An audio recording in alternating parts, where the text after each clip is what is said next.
dipakai pada saat kita melihat memprediksi suatu outcome dengan menggunakan variabel lain yang mungkin yang lebih mudah didapat, lebih murah, atau less invasive, atau lebih pengambilan data itu lebih mudah dan lebih cepat, tetapi mempunyai akurasi yang lebih tinggi.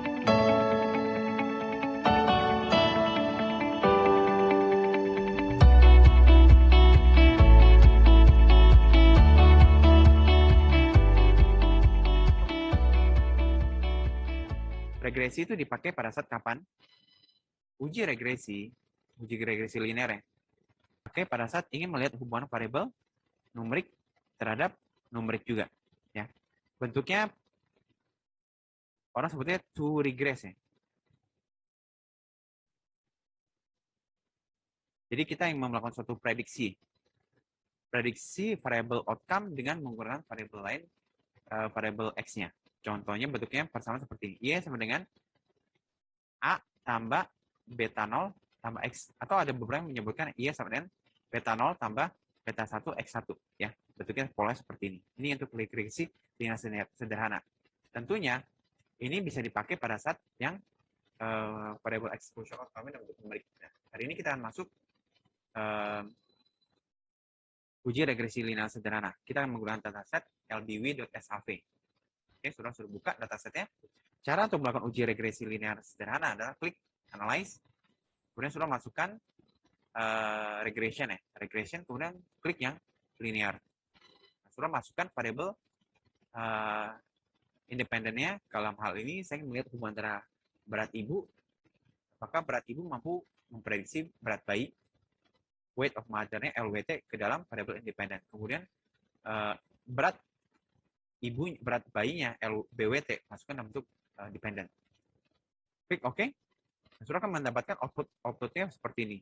Akan muncul beberapa indikator untuk nilai bentuk persamaannya. Nah, cara untuk membacanya seperti ini. Untuk uji regresi ya. Saudara bisa lihat pertama uji regresi, saudara bisa melihat nilai R square-nya. Nah, dalam penelitian ini hubungan antara berat ibu terhadap berat bayi, ya, saudara mendapatkan R square-nya ini 0,035. Artinya berat ibu mampu menjelaskan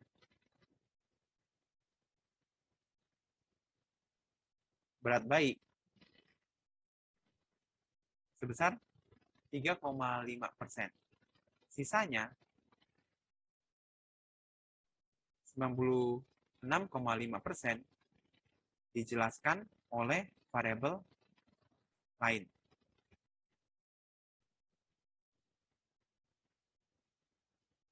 Makin mendekati 1 atau makin mendekati 100%, harus keluar artinya variabel suruh pilih itu sensitif untuk bisa menjelaskan variabel outcome-nya. Tetapi kalau variabel yang suruh pilih makin mendekati 0, artinya variabel suruh pilih itu kurang gitu sensitif atau kurang gitu cocok dipakai untuk menjelaskan variabel outcome-nya. Dan ada suruh perlu mencari variabel lain, ya, other factors. Yang kedua, kita lihat pada nilai uji ANOVA juga ya. ANOVA juga signifikan.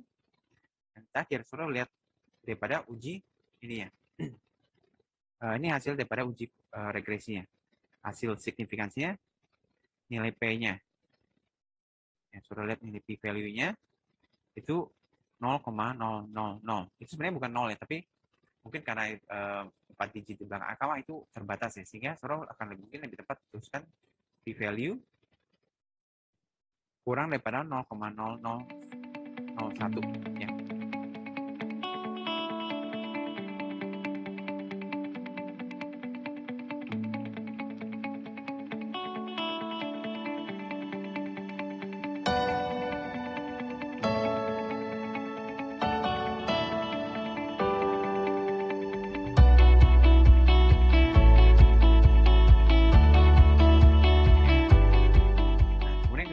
Saudara tuliskan persamaan daripada uji regresi. Bentuknya seperti ini. Y sama dengan beta 0 tambah beta 1 kali X1.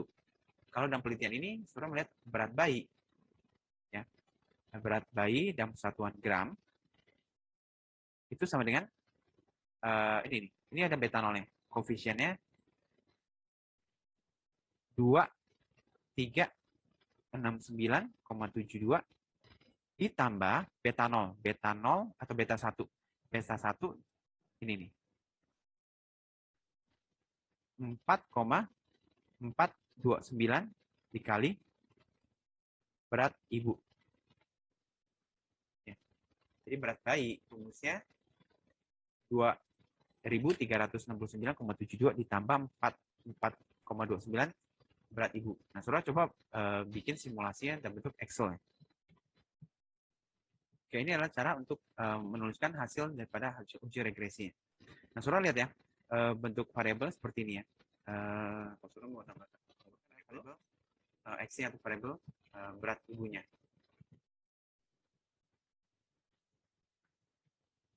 Kita kemudian memasukkan berat bayi.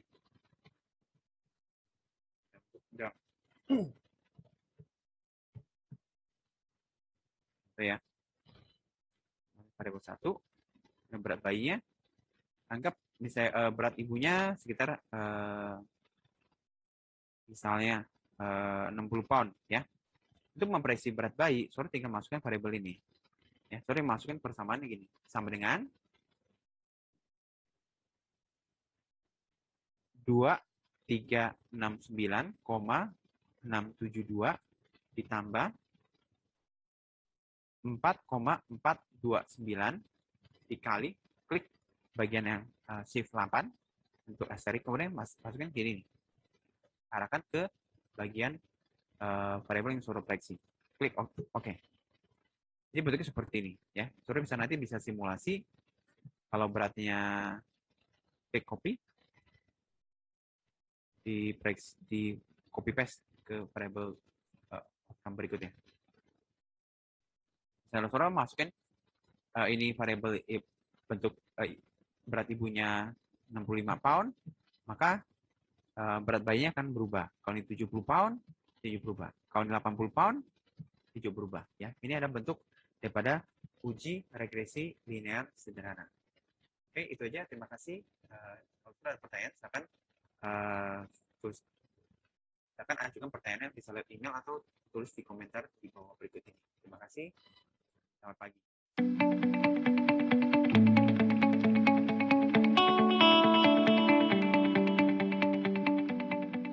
Uji korelasi itu dipakai pada saat kita melihat hubungan antara variabel numerik terhadap numeriknya, atau kita sebutnya num ya.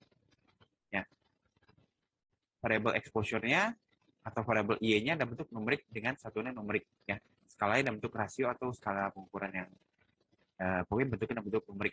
Nah, untuk numerik itu sebenarnya juga bisa menggunakan uji regresi ya. Uji regresi juga sama, itu hubungan antara variabel numerik terhadap numerik. Nah, cuma apa bedanya antara uji korelasi dengan uji regresi? Uji korelasi dipakai pada saat kita kadang-kadang nggak tahu mana sebab, tidak tahu mana sebab, mana akibatnya. Atau tidak yakin ya, mana sebab, mana akibat. Ya. Atau bisa juga kalau saudara sudah tahu mana sebab akibatnya, saudara bisa menggunakan juga, akan lebih tepat kalau saudara sudah tahu mana sebab akibat, saudara lebih tepat menggunakan uji regresi. Regresi dipakai untuk to regresi. Untuk memprediksi sumbu Y, memprediksi outcome Y dengan menggunakan sumbu X ya. Memprediksi outcome dengan menggunakan sumbu X ya. Bentuknya persamaannya seperti ini. Y sama dengan A beta 0 tambah beta 1 X 1. Ini kalau untuk yang regresi linear sederhana. Kalau untuk uji korelasi, indikatornya ada 3 ya. Ada koefisien R, ada p-value, satu lagi daripada positif atau negatif daripada koefisien R. Ya.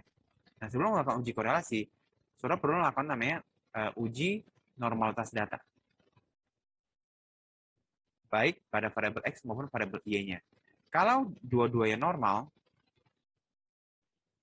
maka saudara menggunakan uji korelasi Pearson.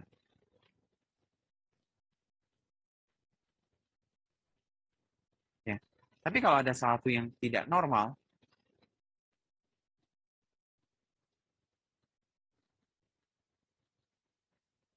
ya, saudara bisa langsung menggunakan uji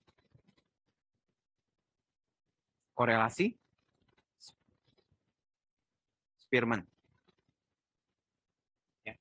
Atau sebenarnya sebelum melakukan, kalau ada sesuatu yang tidak normal, saudara masih ingat bagaimana cara untuk melakukan uji normalitas data? Saudara bisa menggunakan uji Kolmogorov-Smirnov ya.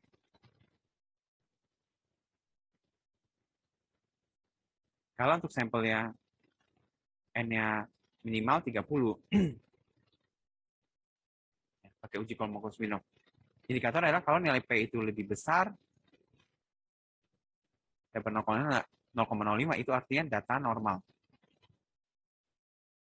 Ingat ya, uji normalitas data hanya dilakukan pada variabel numerik saja. Variabel kategorik tidak perlu dilakukan uji normalitas data.